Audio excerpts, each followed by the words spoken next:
নমস্কাৰ ফ্ৰেণ্ডছ, আজি এই ভোগালী বিহুত আপোনালোক আটাইলৈ আমি আমাৰ ফালৰ পৰা পৰিয়ালৰ ফালৰ পৰা আমি শুভেচ্ছা জ্ঞাপন কৰিলোঁ। আমি লখিমপুৰ পুখুৰীলৈকে মাছ নিব আহিলোঁ আৰু ইয়াতে আমি আমাৰ বন্ধু একদম শৈশৱৰ বন্ধু অপৰাজ হাজৰিকা লগ পালোঁ।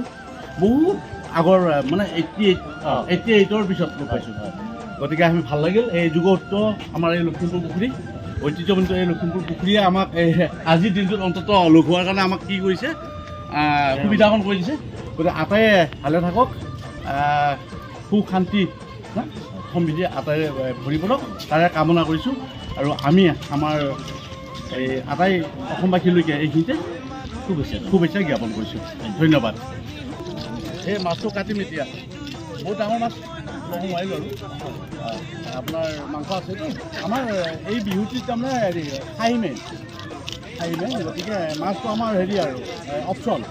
তথাপি আৰু দেচোন বিহু বুলি খাম আৰু ঠিক হয়। শুভেচ্ছা থাকিল আপোনাকো। হয়, আটাই সুখে থাকক। হয়, ঠিক আছে। কাক দিম আমি? কাটি দিওঁ, অলপ সোনকাল কৰিব দেই। পিচটো মিডিয়াম কৰিবা। হেৰি কেজি হেৰিমান কৰি দিওঁ, 10 পিচমান কৰি দিওঁ।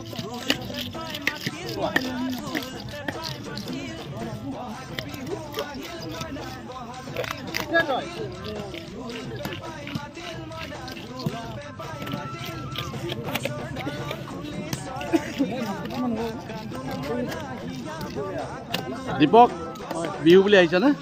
ঠিক আছে,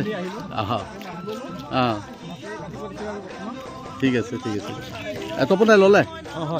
কাটি আছে এতিয়া। আচ্ছা, হয়। বিহু জানো লখিমপুৰ পুখুৰী বিখ্যাত মাছৰ কাৰণে। এই কি মনোমোহা পৰিৱেশ আৰু বিচৰা মতে মাছ পায়।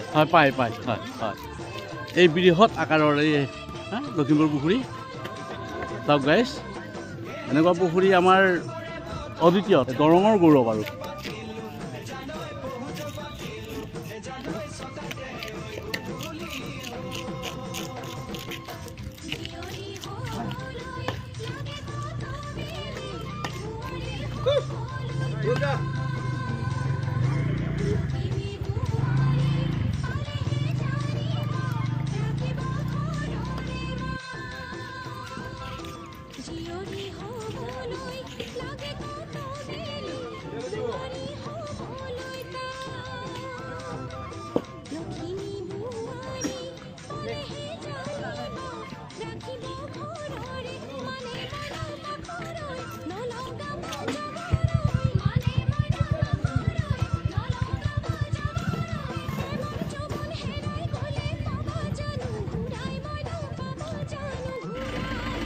আমি মাছ কাটিলোঁ, এতিয়া ঘৰ অভিমুখী।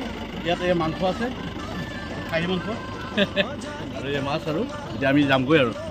ঠিক আছে, আহোঁ পুনৰ লগ পাম অহা বছৰ আকৌ এই একে সময়তে। ঠিক আছে, ধন্যবাদ।